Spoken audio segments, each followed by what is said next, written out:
Poderia descrever a si mesmo? É impossível fazer um autorretrato. É difícil julgar a si mesmo. Posso apenas dizer que venho de uma família muito simples, muito humilde. E por isso, mais do que um cardeal, sinto-me um homem simples. Tenho a minha casa na Alemanha, numa cidade pequena, cujos habitantes trabalham na agricultura, em ofícios manuais, e ali sinto-me no meu ambiente. Também procuro ser assim no meu trabalho. Não sei se consigo, não me atrevo a julgar-me. Recordo sempre com um grande carinho a profunda bondade do meu pai e da minha mãe. Naturalmente, para mim, bondade inclui a capacidade de dizer não, pois uma bondade que deixasse o outro fazer qualquer coisa não lhe faria bem. Algumas vezes, bondade significa ter que dizer não e correr assim o risco de que nos contradigam. Esses são os meus critérios. Essa é a minha origem. Quanto ao resto, deveriam ser os outros a julgar.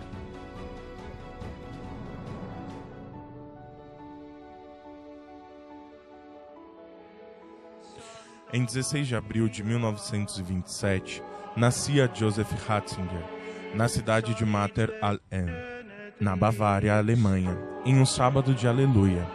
Ele foi batizado no mesmo dia. Seu pai era policial e sua mãe cozinheira, ambos de uma família pobre de poucos recursos. Passou a sua infância e adolescência em Trausten. Foi neste ambiente, por ele próprio definido como mozartiano, que recebeu a sua formação cristã, humana e cultural. O período da sua juventude não foi fácil. A fé e a educação da sua família prepararam-no para enfrentar a dura experiência daqueles tempos, onde o regime nazista mantinha um clima de grande hostilidade contra a Santa Igreja Católica. Familiares de Ratzinger contam que ele manifestou interesse pela vocação religiosa desde muito cedo. Quando tinha apenas 5 anos, avisou a família que gostaria de ser cardeal da Santa Igreja Católica. Ele tinha ficado empolgado com a visita do arcebispo de Munique à sua cidade. Junto dos colegas de classe, participou da recepção do cardeal. O pequeno Joseph teria ficado impressionado com os paramentos e o comportamento solene do arcebispo, e por isso teria decidido ser como ele. O jovem Joseph viu os nazistas açoitarem um pároco antes da celebração da Santa Missa. Precisamente nesta complexa situação, descobriu a beleza e a verdade da fé em Cristo. Fundamentalmente para ele foi a conduta de sua família, que sempre deu um claro testemunho de bondade e esperança, radicada numa consciência pertencente à Igreja. Já em 1932, a ascensão do partido nazista, liderado por Adolf Hitler, provoca os primeiros impactos na vida do pequeno Joseph, então com 5 anos. Muitos caluniadores, principalmente a imprensa liberal e esquerdista, destacaram o fato de que Ratzinger apoiou o nazismo, mas ele nunca apoiou ou sequer simpatizou com Hitler. Prova disto fora seu pai, conhecido como opositor das ideias nazistas, e por este mesmo motivo teve de deixar sua cidade.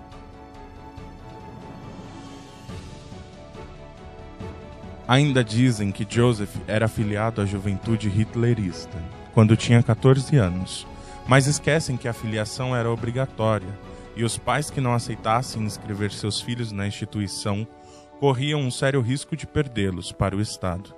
Inclusive, Ratzinger quase nunca nem participou das atividades do grupo e evitava se envolver.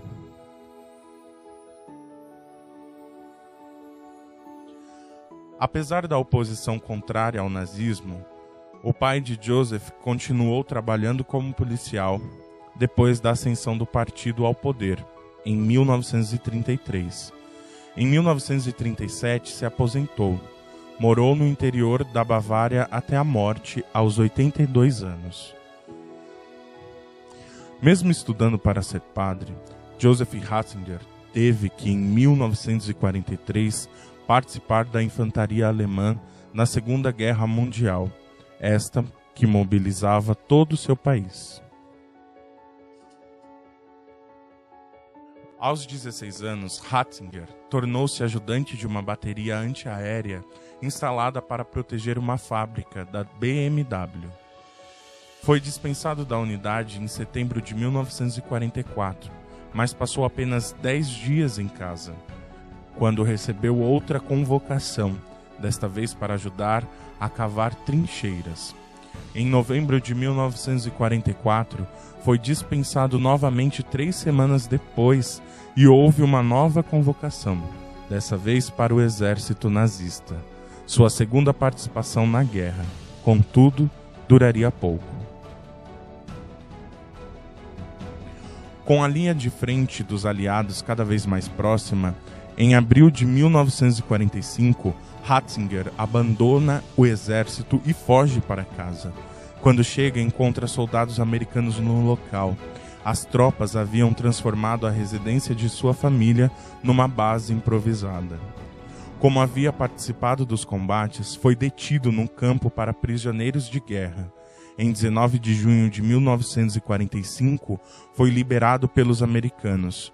O pesadelo da guerra havia acabado. Pega carona num caminhão de leite, volta para casa que já tinha sido ocupada de novo pela sua família. Daí, então, retoma a pensar em sua vocação religiosa. E em novembro parte junto com o irmão George para o seminário de São Miguel em Friesen. Depois de iniciar os estudos religiosos no seminário de São Miguel, Joseph se transferiu para o Ducai Georgiano da Universidade Ludwig Maximilian de Munique. Joseph Ratzinger, ainda jovem, impressionava colegas e professores da universidade pelos conhecimentos nos mais diversos assuntos. Falava vários idiomas e, mesmo jovem, era dono de uma cultura filosófica e literária vastíssima. Ratzinger também cativava os companheiros de estudo com sua cultura musical. Bom pianista desde cedo, era profundo conhecedor das obras de Bach, Mozart e Beethoven. Foi ordenado sacerdote em 29 de junho de 1951, em cerimônia presidida pelo cardeal de Munique, Michael von Feuerbach. Seu irmão George foi ordenado no mesmo dia. Estudante brilhante, Joseph decidiu estender sua formação acadêmica, ao invés de exercer sua função em paróquias, e no ano de 1953, doutorou-se em teologia com a tese Povo e Casa de Deus na doutrina da Igreja de Santo Agostinho. Passados 4 anos sob a direção do conhecido professor de teologia fundamental Gottlieb Zandin, conseguiu a habilitação para a docência com uma dissertação sobre a teologia da história em São Boaventura. De 1959 a 1963, foi professor de teologia dogmática e fundamental na Escola Superior de Filosofia e Teologia de Freising. Depois continuou a docência em Bonn e Münster, de 1963 a 1966, e por fim em Tübingen até 1969. A partir deste ano, passou a ser catedrático de dogma e história do dogma na Universidade de Ratisbona, onde ocupou também o cargo de vice-reitor. Também de 1962 a 1965, prestou uma notável contribuição ao Concílio Vaticano II como perito. Viera como consultor teológico do cardeal Joseph Frings, arcebispo de Colônia. Foi uma oportunidade maravilhosa, uma época excelente da minha vida. Pude participar do encontro não apenas entre os bispos e teólogos, mas também entre continentes e culturas diferentes, entre escolas de pensamento e espiritualidade distintas. A intensa atividade científica de Joseph Ratzinger levou-o a desempenhar importantes cargos ao serviço da Conferência Episcopal Alemã e na Comissão Teológica Internacional. Em 25 de março de 1977, o Papa Paulo VI nomeou o arcebispo de München e Freising, e no dia 28 de maio seguinte, recebeu a sagração episcopal.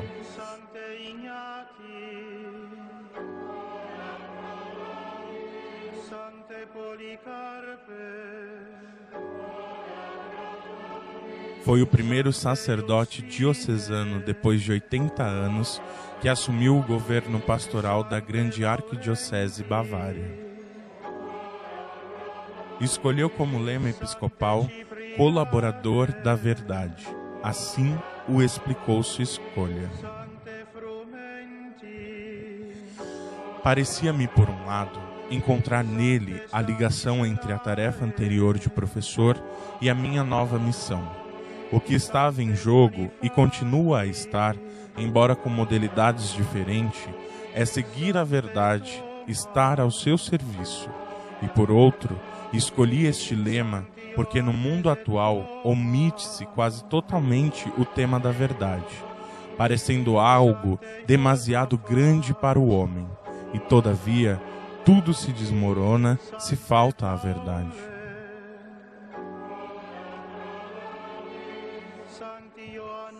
No dia 27 de junho de 1977, no consistório Paulo VI criou o cardeal, do título presbiterial de Santa Maria da Consolação, no Tiburtino. Em 1978, participou no conclave celebrado de 25 a 26 de agosto, que elegeu João Paulo I, que o nomeou seu enviado especial ao terceiro Congresso Mariológico Internacional, que teve lugar em Guayaquil, Equador, de 16 a 24 de setembro. No mês de outubro desse mesmo ano, participou também no conclave que elegeu João Paulo II.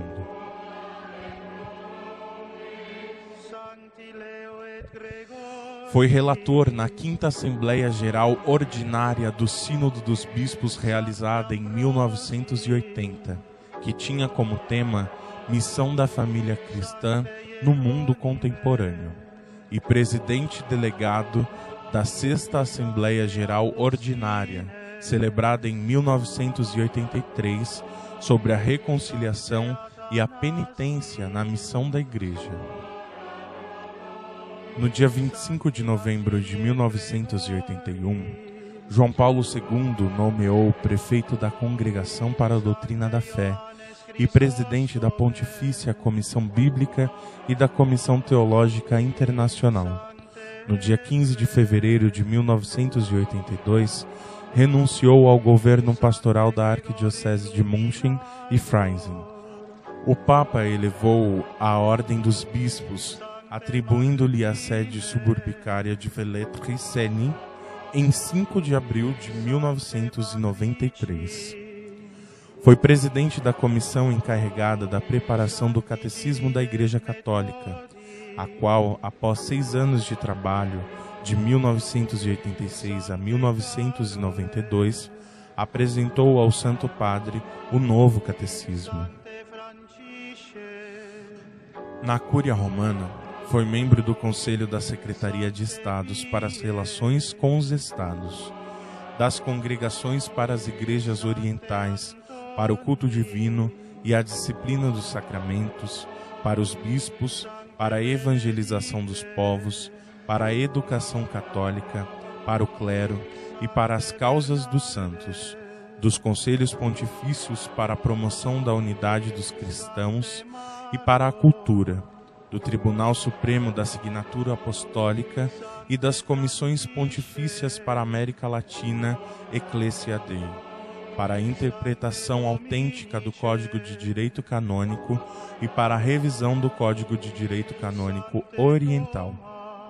Entre as suas numerosas publicações, ocupa um lugar de destaque o livro Introdução ao Cristianismo, uma compilação de lições universitárias publicadas em 1962 sobre a profissão de fé apostólica.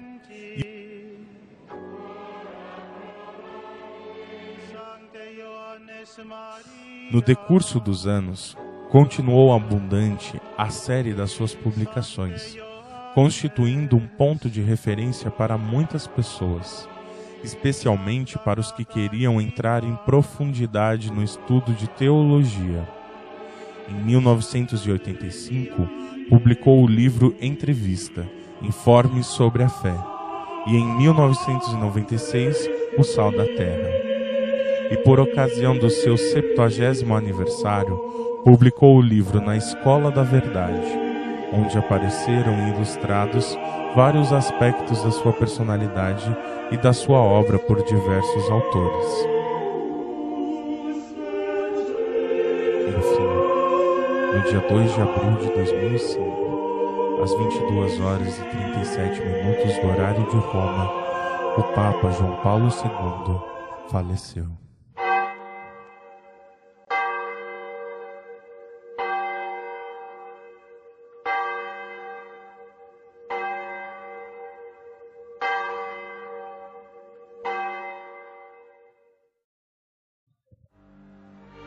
Então os cardeais do mundo todo se reuniram no conclave nos dias 18 e 19 de abril para eleger o próximo sucessor à Cátedra de Pedro.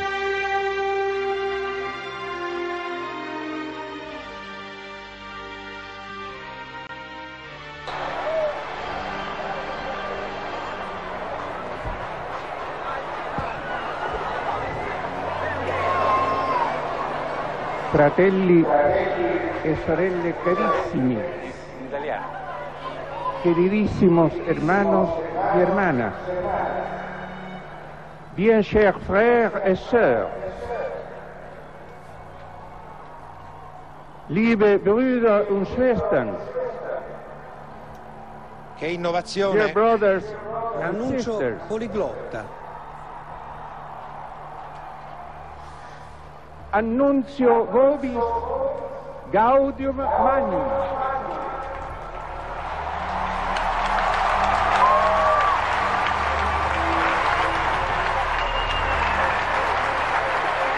Habemus papam.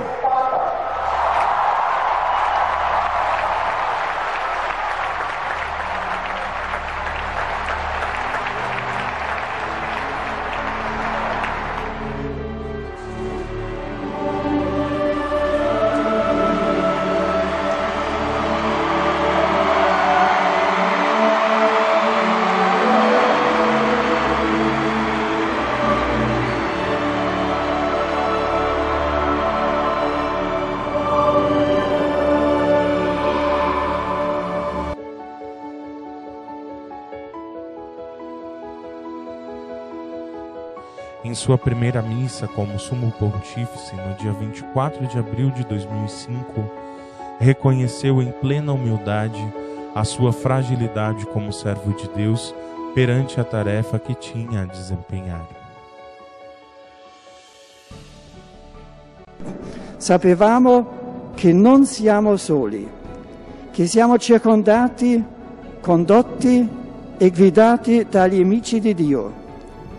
Ed ora, in questo momento, io debole servitore di Dio, devo assumere questo compito inaudito che realmente supera ogni capacità umana. Come posso fare questo? Come sarò in grado di farlo?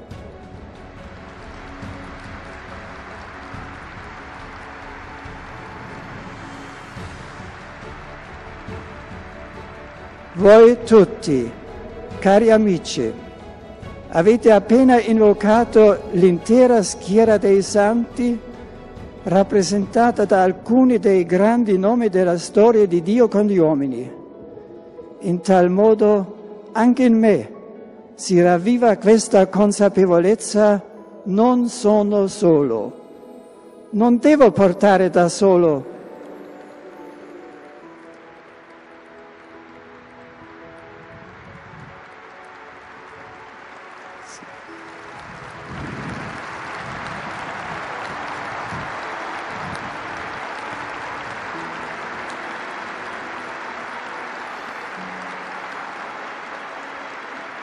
Ecco, lo vediamo e lo sentiamo, non devo portare da solo ciò che in realtà non potrei mai portare da solo. La schiera dei santi di Dio mi protegge, mi sostiene e mi porta. E la vostra preghiera, cari amici.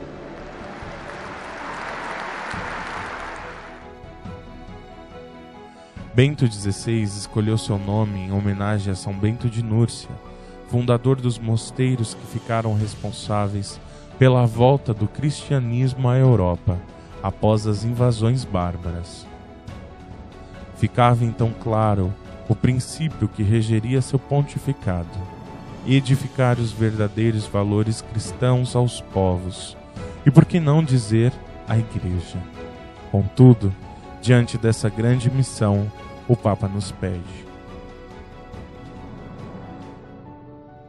Cari amici, in questo momento io posso dire soltanto: pregate per me perché io impari sempre più ad amare il Signore, pregate per me.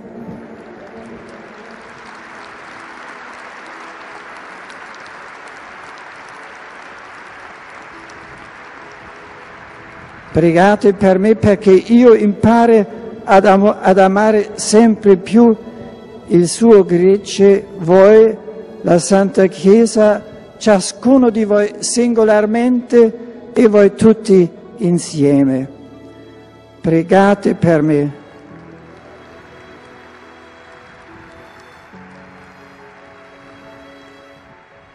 Perché io non fuga per paura davanti ai lupi. Logo em seu primeiro ano de pontificado, o Papa Bento XVI lutou contra os lobos e defendeu a exposição de crucifixos em locais públicos. Defendeu a abstinência sexual e a castidade, ao invés de uso de métodos contraceptivos para diminuir a AIDS em países como a África, além de ter defendido a família como instituição indissolúvel na sociedade, pregando contra o casamento homossexual e contra a manipulação genética de embriões vivos. Neste primeiro ano de pontificado, exatamente no Natal de 25 de dezembro de 2005, alguns meses à sua posse, Bento XVI publicou a encíclica Deus Caritas Est, sobre o amor de Deus para conosco e como podemos corresponder a este amor pastoralmente e espiritualmente.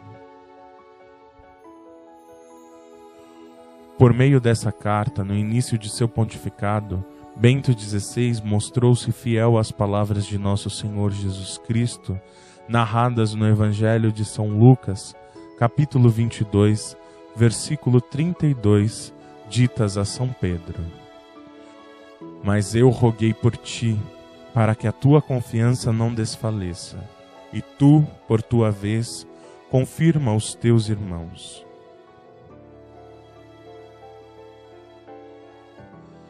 Em 2006, o Papa Bento XVI sofreu com uma polêmica gerada por seu discurso feito no dia 12 de setembro em Regensburg, na qual distorceram o que havia dito, atraindo protestos de muçulmanos no Islã.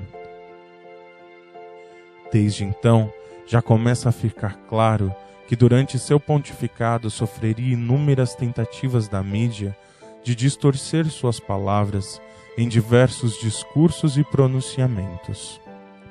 Já em 2007, Papa Bento XVI veio em viagem apostólica ao país mais católico do mundo e encontra-se com uma mídia acolhedora que o trata pior que o Marcola.